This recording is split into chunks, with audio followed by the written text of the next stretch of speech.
এই বাড়িটা স্পটেড। এই বিল্ডিংটায় যে হোটেলগুলো ছিল আইন মেনে হয়নি কোনো কাজ। সেই হোটেলগুলো ফায়ার সেফটি বলে কিছু ছিল না। বিপদে পড়লে বেরোবেন কোথা দিয়ে, নামবেন সিঁড়ি দিয়ে কিভাবে, কোনো উপায় ছিল না। এই একটাই সিঁড়ি, নানা রকম বেআইন। বলা যাচ্ছে যে এই বিল্ডিংটার সিঁড়িতে সিঁড়িতে আইন ভাঙার চিহ্ন রয়ে গেছে। কিন্তু শুধু কি এই বিল্ডিংটা, আবার বলছি এই বিল্ডিংটা স্পটেড। আজ এই বিল্ডিংটার কথা জানা গেল, কিন্তু এইরকম কংক্রিটের কফিন আরও অনেক বিল্ডিংয়ে রয়েছে। আশপাশের আরও দু একটা বিল্ডিংয়ে চোখ চালানো যাক। আমরা সকাল থেকে যখন দেখছিলাম যে এই রকম আইন ভাঙার খেলা বা আইন ভাঙাটাই যেখানে আইন, সেই রকম জায়গার ছবি খুব খুঁজতে হয় না, সহজেই পাওয়া যায়। এই দেখুন না, এরকমই একটা হোটেল। আমরা গিয়ে দেখলাম, বাহ, এখানে তো লেখা রয়েছে ফায়ার এক্সিট, এখান থেকে এমার্জেন্সি এক্সিট, এখান থেকে বেরোনো যায়। এই যে এমার্জেন্সি এক্সিট লেখা আছে, এখান দিয়ে সত্যি বেরোনো যায় তো যখন বিপদ আসবে তখন? দেখুন, আমরা অ্যাকচুয়ালি প্ল্যান অনেক তাড়াতাড়ি করেছিলাম, তো আমাদের দেখার ছিল যে কোথায় কানেক্টিভিটি সব থেকে ভালো। তো এটা মোটামুটি মাঝখানে পড়ছে, সব জায়গায় যাওয়া ইজি হবে। এমজি রোড আর মেট্রো পাশে আছে, তার জন্য আমরা এইসব জায়গায় বেশি পছন্দ করি। তারপরও যেখানে 6 বেড অ্যাভেলেবেল সেখানে আমরা থাকবো, সেটাই আর কি। 6 বেড একটা রুমের মধ্যে অত্যন্ত ছোট একটা ঘর, তোমরা নিজেরা ডাক্তারি স্টুডেন্ট, মনে হয় এরকম ঘরে থাকা উচিত? অ্যাকচুয়ালি এসি আছে তো প্রবলেম হবে না, আর আমরা 6 জন একসাথে থাকতে বেশি ভালোবাসি, তো সেটাই ঠিক আছে। কত টাকা করে ভাড়া নিল? এখানে পার ডে 250 পার পার্সন। আচ্ছা, হয়ে গেল? হ্যাঁ, ইজিলি। বাকি জায়গায় আরও এক্সপেন্সিভ ছিল। पहले तो ये सेंट्रल लोकेशन पे था, यहाँ से मेट्रो नज़दीक है और हम लोग को जो जो पॉइंट्स पे घूमना था वो सब भी नज़दीक था यहाँ से, और कॉस्ट फ्रेंडली भी था, इसीलिए हम लोग यहाँ होटल लिया। एक रूम में आप लोग कितने लोग? हम लोग 6 लोग रह रहे थे इस रूम में। कितना कॉस्ट? 1600-1800 था अप्रोक्स, एक दिन का। एक दिन का तो हो गया उसमें? हाँ, चूँकि डिवाइडेड बाई अगर 6 होगा तो कॉस्ट फ्रेंडली हो गया हमारे लिए। एसी भी था, लोकेशन भी अच्छा था हमारा, इसीलिए।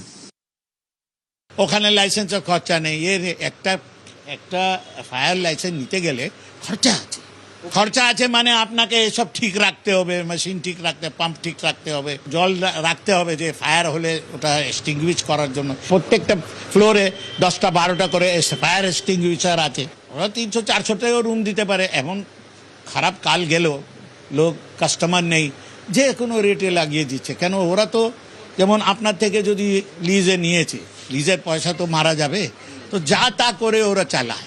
লাইসেন্স আছে কি না ওটা কোনো অসুবিধা নেই ওদের। এই আগুন লাগলো, স্কেপ রুট ছিল না। আমাদের প্রত্যেকটি ফ্লোরে স্কেপ রুট আছে, তারপরে এক্সটিংগুইশার আছে, তারপরে আপনার ফায়ার হোস পাইপ আছে। এই দেখুন, পাম্প আছে, হেভি পাম্প আছে, উপরে 2টা 10 ঘোড়া পাম্প আছে। মির্জা গালিব স্ট্রিটের হোটেল কেন পছন্দ করেন অনেকে, তার নানা ধরনের কারণ রয়েছে। যেমন আমি যে ঘরটাতে রয়েছি, এখানে 6টা বেড রয়েছে এবং আমার সঙ্গে যারা রয়েছেন তারা প্রত্যেকেই হচ্ছে ডাক্তারি পড়ুয়া, এমস পাটনাতে পড়েন এবং তারা কয়েকদিন কলকাতাতে বেড়াতে সেখানে থেকেছিলেন।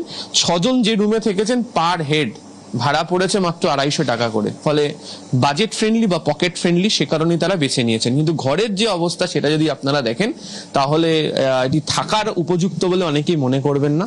তার কারণ হচ্ছে ঘর অত্যন্ত সংকীর্ণ, ছোট, জানলার যা অবস্থা, সেখানে কোনো বিপদ ঘটলে বেরিয়ে যাওয়ার মতো কোনো জায়গা নেই এবং অত্যন্ত সংকীর্ণ একটি জায়গার মধ্যে থাকতে হচ্ছে। যদি এই ঘরটি এসি রয়েছে, এখানে দেখতে পাওয়া যাচ্ছে, কিন্তু সেই এসি ঘরেও যদি কোনো ধরনের এসি থেকে যদি কোনো বিপদ আসে, তো এখান থেকে বেরিয়ে যাওয়ার কোনো রাস্তাও নেই। এবার বেরিয়ে কোথায় যাবেন সেটাও আমি আপনাদেরকে দেখাচ্ছি।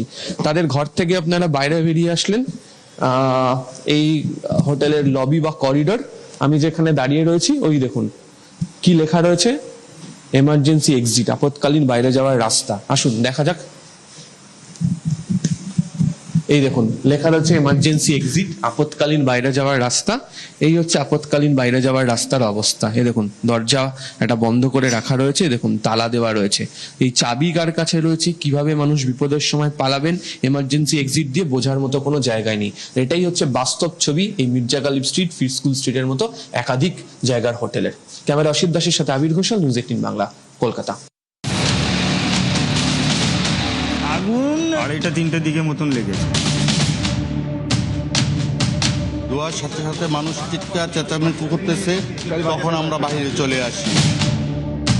फायर की सिर्फ कुछ नहीं है, होटल वाले कुछ करना नहीं मांगते हैं। एप्लीकेशन भी डाला हुआ है फायर में, नहीं अभी तक नहीं आया वैसा कुछ। সব ইলিগাল করেছে, আগে কমপ্লেনও করা হয়েছিল।